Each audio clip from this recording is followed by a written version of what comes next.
qaar ka mid ah waayeelka waxgaradka aqoon-yahanka iyo dhalinyarada degmada Ceerigaabo ayaa taageero buuxda u muujiyay shirkadda dahabka ee Xidid Madow iyagoo sheegay inay waxqabad iyo horumar u tahay gobolka Sanaag isla markaana ay shaqo abuur u sameysay dhalinyaro tiro badan waxaana ay ugu baaqeen cid walba oo dananaysa horumarka gobolka Sanaag inay la shaqeeyaan shirkadaasi isla markaana taageeraan la kacbaanahay magacayga la wada yaqaan ina meecaad loo daayo yaan la iska hortaagin barwaaqada ay dhulkooda ka heleen ninba wuxuu calaf ku leeyahay yaan la is hortaagin ha lagu taageero waana taageersan waxqabad iyo horumarna waa ka muuqdo dee dad iska daalacalmasar ahaabaa ka helay oo ku nool oo fara badan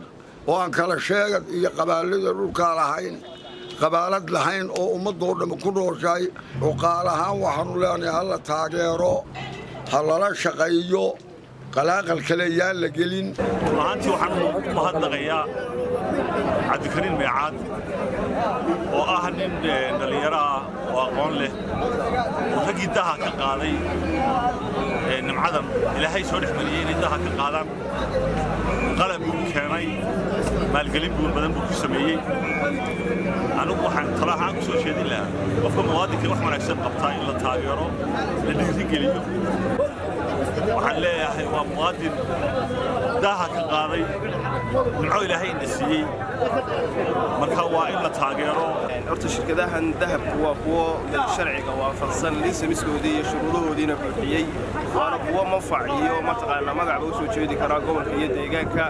marka waxa weeye intii gobolka mataqaanaa dee shakhsiyaad iyo dad daana gaari kale iyo dahab aan la gurayoon cid wax ka faa'iidaysa aanay jirin waxa weeye war shirkadaha aynu kula xisaabtanno oo waxa weeye horumar badan iyo bulsho badan baa mataqaanaa wax ka faa'iidaysee waxa weeye aynu soo dhawayno bulshada iyo deegaanka iyo dadka oo dhanina waxa weeye manfac bay ka helayaan shaqaalaynu ka helaynaa marka waxa weeye intii qof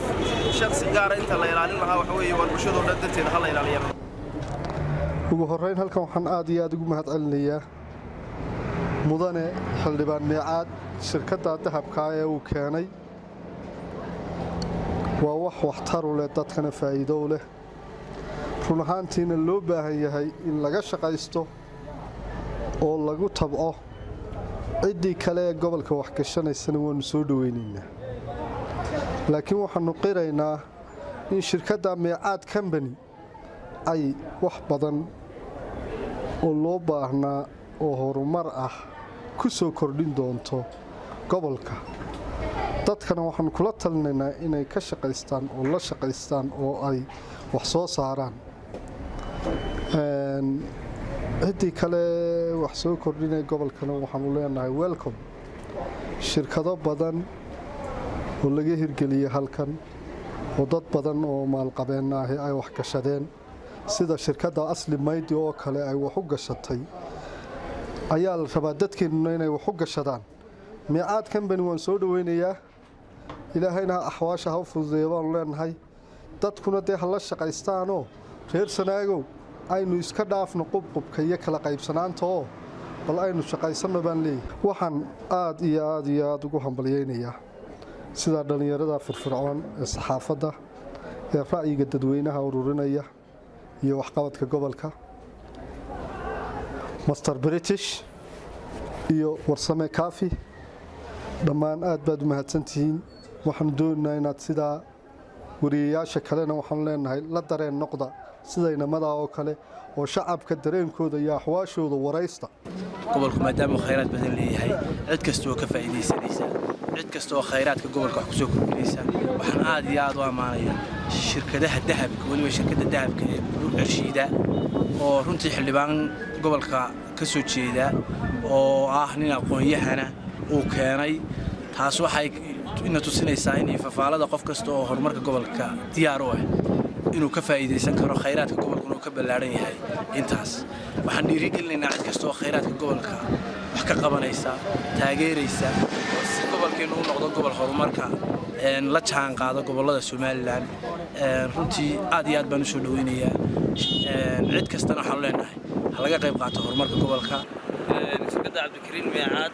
uu keenay aad iyo aad baan u soo dhaweynaynaa waxaan leenahay dadka canjarafaynaya ee xumaynaya hadallada kudarkuteenka ka abuuraya dadka soo adeegsanaya kale iyo shirkadaha la baryaba ereyay in laga joojiyo shirkadaasi waxa weeye waa shirkad wax soo saar waa shirkad gobolka Sanaag u dana waa shirkad deegaanka u dana waa shirkad Soomaaliland u dana waxaan leenahay markaas aad iyo aad baan anigu shirkada u soo dhaweynayna wax kasta ka hor imaanaysana waxaan leenahay oo canjarafeynayna gobolka ishiir u soo baxdaba yaan la canjarafayn gobolkan horuu ragaaday horuu hadhay hadda ilaha yar dhaqaale u iftiimaya yaan la dimdaabiyin la ragaadin markaas waxaan leeyahay shirkada la iska rabtaago la shaqeeyo ninkan shirkada wadin lacag u baahan ma waa nin lacag haysta milyaneera xil haya dadka deegaanka iyo gobolkaas aradaneen macdantiisa laga faa'iideysanayn iyo qaranka uga faa'iideyn guusini sida uu wadeen hawsha ku soo dhaweynayna dadka deegaankuna way ku taageersan yihiin annaguna ku taageersanahay Meecaad Company shirkadda dahabka shirkadu gobolka Sanaag horumar bay u yihiin dhinaca shaqaalaha dhinaca maalgelinta shirkadaasi waxay inoo tahay kheyraadka dihin inay soo gurto kheyraadkaasna gobolka Sanaag baa laga faa'iideynayaa xaq dhaqaalaha haday noqoto iyo xaq shaqaalaha haday noqoto marka deegaanka uu ka soo jeedo Meecaad Company ama shirkadda Meecaad runtii ilaa tan iyo xaaji aadan afqalo horumarka way diidanayeen anu garan maayo wax lagu diiday in shirkada la keeno dahab iyo shirkado ganacsi dalkana intaan ka dhiman lahayn oo daawan lahayn kheyraadkeena dahan haday shidaal noqotay haday dahab waa cib marka intaynu nool lahay aynu ka faa'iideysano shirkadaheena haday shidaal noqotay haday dahab noqoto waayo nolosheenu waa nolol iska kooban marka inaynu horumarka ka hor imaadno aniga waxay ila tahay dib u dhac reer Sanaagna maalin walba inay saxaafadda taagnaadaan ma aha shirkadan hebel baa wata war hebel waxbu soo kordhinaya adigu wax soo kordhi waxaan leeyahay shirkadana shaqaalaha siman oo cadaalad oo deegaanka hawliba ha u badiso wixii hadii ay ka fulinayso shirkadaasi marka ay dahabka soo saarto MCH dhisaysa isbitaalay dhisaysa hatta waxay dhisaysaa waxbarashada iskoolay dhisi kartaa shirkadaas wax badan bay faa'iideeyay ku tahay deegaankana waxaan leeyahay war ka soo horjeesino horumarkaas sanadkii horumarka weeye marka shirkadda in la taageero ninka loo mahad celiyo mooyee aniga in la diidaa waxba inaanay soo kordhinay runtii shirkadda dahabka xildhibaan Cabdikariin Meecaad aad baan u soo dhaweynaynaa waa shirkad muwaadin leeyahay waliba deegaankii ka soo jeeda waliba xildhibaan ah oo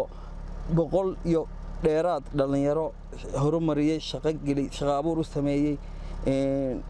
wixii ka soo galaana boqolkiiba 80 deegaanka dib ugu noqdaan marka aad baan u soo dhaweynaynaa shirkadda dadkan cambaareynayaan leenahay waxaan leenahay cambaareynta shirkadda laga daayo shirkadda ninka muwaadinka leeyahay deegaankiina aad iyo aad u support garaysan yahay iyo shacabkuba runtiina lagu reeyo laga helay shaqo abuur fara badan hal tixgeliyo dhalinyarada meelahan ka hadlaysana waxaan leenahay hal shaqeeyaan iska daayaan wax